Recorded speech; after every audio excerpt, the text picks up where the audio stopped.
Boys and girls, ladies and gentlemen, children of all ages. Well, it looks like New York City Comic-Con out there had a whole bunch of information get released over the weekend. Obviously, there's been a lot of DC news, but there's also been some Marvel news as well. As one of the very few Marvel projects that is currently on the slate right now that I am even slightly cautiously optimistic about, that would be none other than Daredevil Born Again. And now it looks like we've got an official announcement as to when the premiere date will actually be, when it's going to hit Disney Plus, and it's not too far off, ladies and gentlemen. And that's one of them situations where this hopefully will be one of the first signs of the rumors being confirmed that Marvel really is trying to do a turnaround around here. Now, obviously, we reported in the past how Kevin Feige supposedly, allegedly, has fired all of the what would be considered the activist producers inside of Marvel. Now, of course, this comes via film threat, and Chris Gore out there, who would not put something out like this unless he absolutely believed it to be true. And we also heard those exact same rumors from different sources out there that Kevin Feige himself, considering they scrapped literally everything that had to do with this series initially, like they literally had like 3 or 4 episodes already shot prior to the strike out there, and literally have now come back and reshot absolutely everything part of it. I mean, literally, according to the rumor mill out there, Kevin Feige's edict out there was to literally make it like Netflix. They fired everybody involved. They brought back Foggy Nelson. They brought back Karen Page. They're all going to be major players. We're going to see the trio reunite again, just as they properly should have, and not have some ridiculous nonsense going on like what they initially did. So we'll have to see what happens. We'll have to see if this is a good spiritual successor to the Netflix series or not, but we will don't have that much longer before we find out. So we're going to check out this article from cosmicbook.news, give you all the juicy details, what we know so far about the Daredevil series, as well as its premiere date. But before we do, if you do enjoy our content, hit that like button, share it with all your friends, and subscribe or follow if you have not already, boys and girls, because we are grinding, we are growing, and I could not do that without every single one of you. Also, leave us a comment in the section down below. Are you completely and totally done with Disney Marvel, or do you think a lot of the rumors may end up being true and that Daredevil Born Again might actually end up being good? Let us know what you think about all that in the comment section down below. And if you'd like to help support the channel, please check out the links in the description. It really does go a long way. All right, so cosmicbook.news and Matt McGloin. Daredevil Born Again surprises at NYCC, announces premiere date. And a big surprise, Charlie Cox and Vincent D'Onofrio appeared at a Marvel panel at the New York Comic-Con where the Daredevil Born Again premiere was announced. Marvel Studios posted a video from the Marvel Fanfare panel announcing Marvel's Television's Daredevil Born Again starts streaming March 4th only on Disney Plus. Yes, boys and girls, we've just got a few months to wait before this actually ends up coming out. Now, obviously, they've still got plenty of time to do more of the editing and more of the polishing in the background, but I'd imagine if we're premiering at March 4th, it won't be long before we get a trailer as well, and that is where we will really know, boys and girls. At least the costume looks a lot better. So the official synopsis has also been released, so here we go.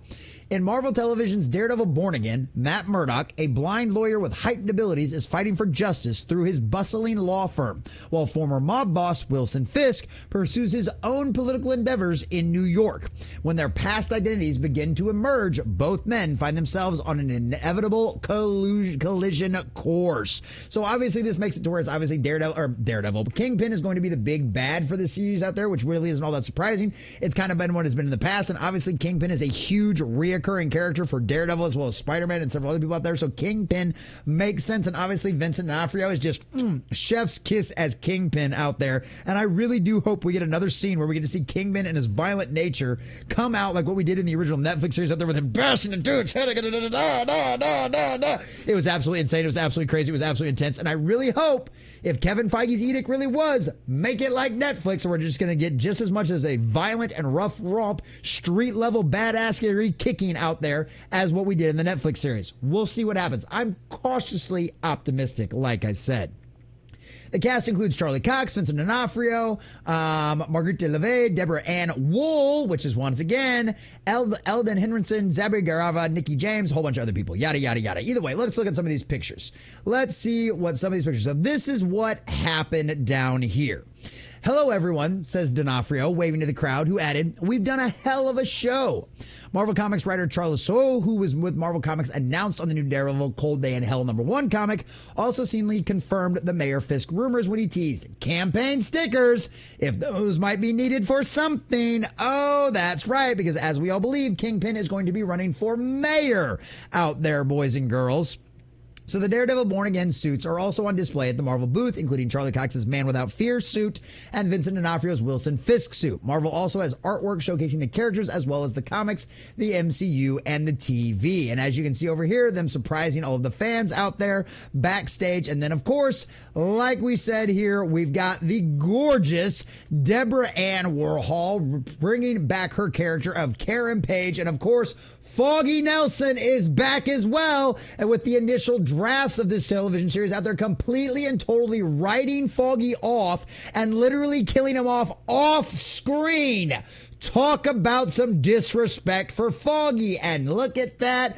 Look who's back after all of the fan backlash and all of the disastrous dumpster fires that Marvel and Kevin Feige had producing over the last few years. Make it like Netflix. And of course, that means bringing back the trio that we all have known and loved. And here's another one. The suit as well, looking much better than any of that absolute abomination that we got from the She-Hulk series. And yes, I get it. Well, it was from the first iteration.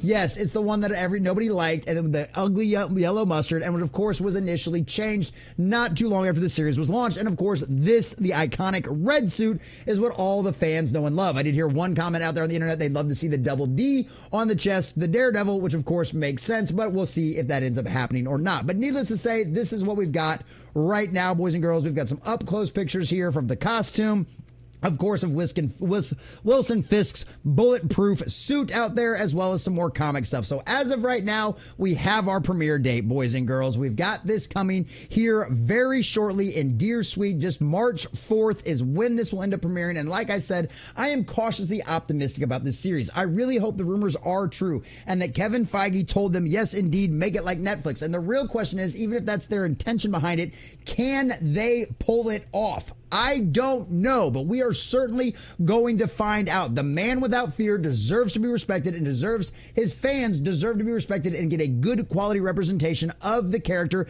just like what we saw in the Netflix series. So yes, indeed, Disney, Marvel, make it exactly like Netflix, because that made the fans extremely happy. It was extremely well received, and it made Netflix rich. So do the smart thing, Kevin Feige. Do the smart thing, everybody else. And come March 4th, give us a good quality Daredevil show that properly represents the character and is nothing like the abomination that you made us watch in She-Hulk. At the end of the day, Kevin Feige, you will get exactly what you deserve. Are you going to be in the hero of Marvel, or are you going to be the villain? The choice is up to you.